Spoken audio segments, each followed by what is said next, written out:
यह एक पुराने समय की बात है।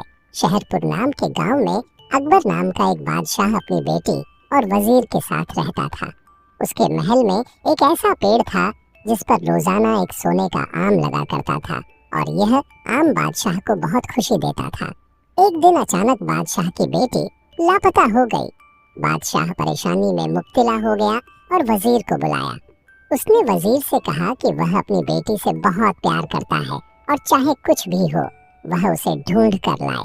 वजीर ने बताया कि उसने शहजादी को बहुत तलाश किया लेकिन कोई सुराग न मिला। बादशाह ने अगले दिन गांव भर में ऐलान करवाने का हुक्म दिया कि जो भी शहजादी को ढूंढ कर लाएगा उसे सोने में तोला जाएगा।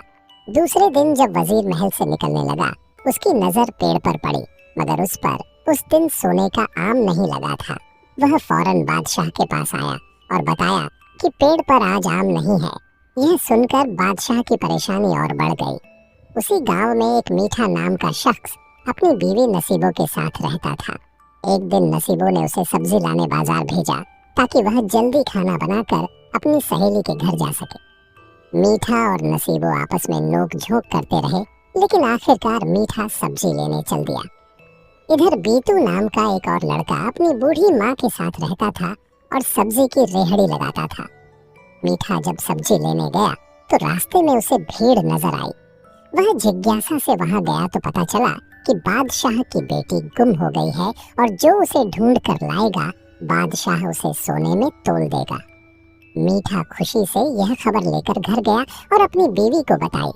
फिर वह बीतू के पास सब्जी लेने गया और उसे भी बादशाह के ऐलान के बारे में बताया। बीतू यह सुनकर सोच में पड़ गया कि क्यों न वह भी शहजादी को तलाश करे ताकि बादशाह की मदद कर सके। मीठा और नसीबो दरबार में गए और बादशाह से कहा कि वे शहजादी को तलाश करेंगे। बादशाह ने उनसे कहा कि अगर वे इसमें कामयाब हो गए तो वह उन्हें सोने और जेवरात से माला माल कर देगा। इतने में बीतू भी वहां पहुंच गया और उसने भी अपनी खिदमत पेश की।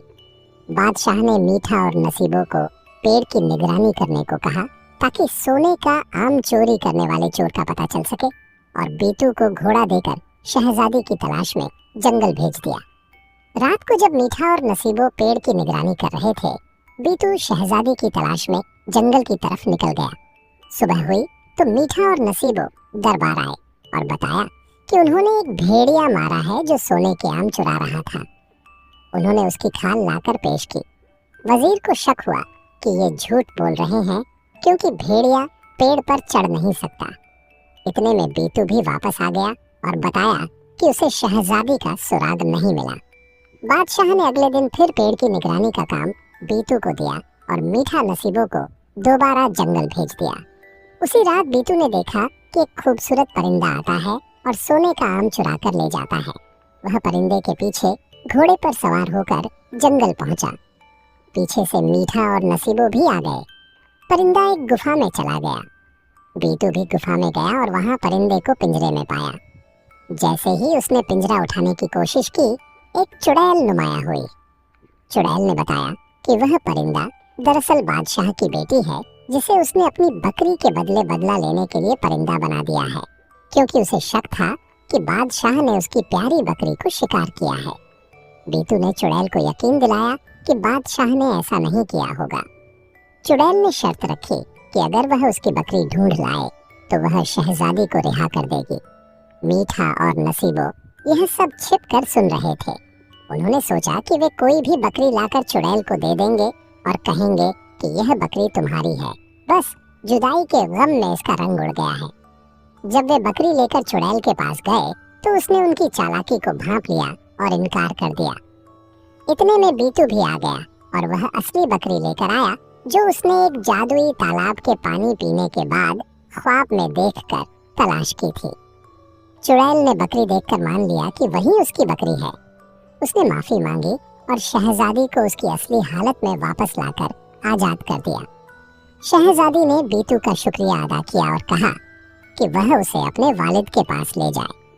बीतू शहजादी को दरबार में लाया। बादशाह बेटी को देखकर बहुत खुश हुआ और बीतू को खूब सराहा।